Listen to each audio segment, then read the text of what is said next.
விசித்திரம் நிறைந்த பல பல வழக்குகளை சந்தித்திருக்கிறது. ஆனால் இந்த வழக்கு விசித்திரமும் அல்ல, வழக்காடும் நானும் புதுமையான மனிதனும் அல்ல.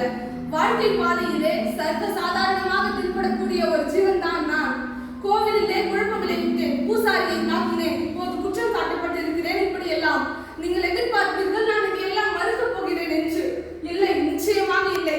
கோவிலிலே குழப்பம் விளைவித்தேன், கோவில் கூடாது என்பதற்காக அல்ல, கோவில் கொடியவர்களின் கூடாரமாக இருக்கக்கூடாது என்பதற்காக. பூசாரியை தாக்கினேன், அவர் பக்தன் என்பதற்காக அல்ல, பக்தி பகவேஷமாய் ஆகிவிட்டதை கண்டிப்பதற்காக. உனக்கு ஏன் இவ்வளவு அக்கறை? உலகில் யாருக்கும் இல்லாத அக்கறை என்று கேட்பீர்கள். நானே பாதிக்கப்பட்டேன், நேரடியாக பாதிக்கப்பட்டேன். சுயநலம் என்கிறீர்கள், சுயநலத்திலும் பொதுநலம் வந்திருக்கிறது. ஆதாரத்துக்காக அழுகை சாப்பிட்டு தடாகத்தை சுத்தப்படுத்துகிறதே மீன். அதை போல என்னை குற்றவாளி என்கிறார்களே.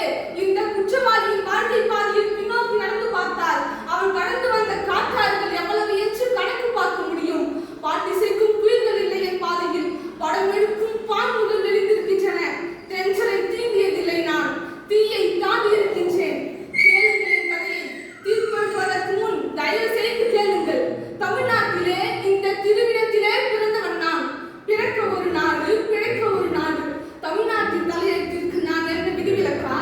ரங்கூன் என் உயிரை வளர்த்தது, உயர்ந்தவனாக்கியது.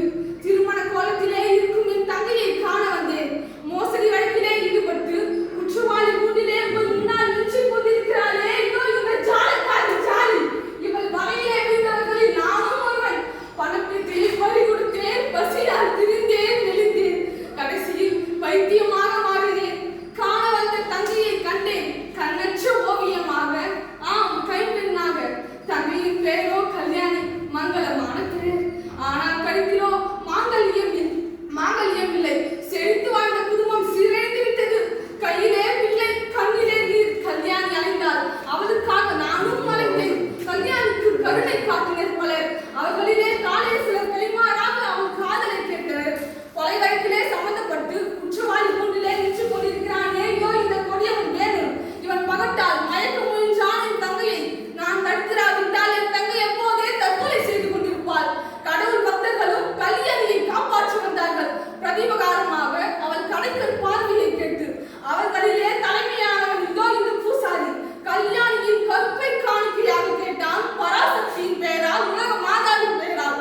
கல்யாணி உலகில் புழுவாக துடித்தபடியாவது உயிரிழந்திருப்பாள். அவளை தற்கொலை செய்து கொள்ள தூண்டியது இதோ இந்த பூசாரி தான். தன் குழந்தை இந்த இறக்கமற்ற உலகத்திலே வாழ அவள் விரும்பவில்லை. ஆதரவற்ற தன் குழந்தை துடித்து சாவதை அவள் விரும்பவில்லை. அதனால் தானே கொன்றுவிட்டாள். விருப்பமானவர்களை கொன்றது விந்தையல்ல. உலக உத்தமர் காந்தி, அஹிம்சா மூர்த்தி, ஜீவகாருண்ய சீலர் நோயால் துடித்துக் கொண்டிருந்த கன்றுக்குட்டியை கொன்றிடுமாறு சொல்லியிருக்கிறார்கள். அது கஷ்டப்படுவதை காண சகிக்காமல் அதே முறையைதான் கல்யாணி இருக்கிறாள். கல்யாணி செய்தது எப்படி குற்றமாகும்? வெளிநாட்டிலிருந்து திரும்பிய தமிழனுக்கு வாழ வழியில்லை. தமிழ்நாட்டிலே பிறந்த பெண்ணுக்கு வாழ்வதற்கு பாதுகாப்பில்லை. பகத்தி என் தங்கியை துரத்தியது, பயந்து ஓடினாள். பணம் என் தங்கியை துரத்தியது, மீண்டு ஓடினாள். பக்தி என் தங்கையை பயமுறுத்தியது, ஓடினாள்.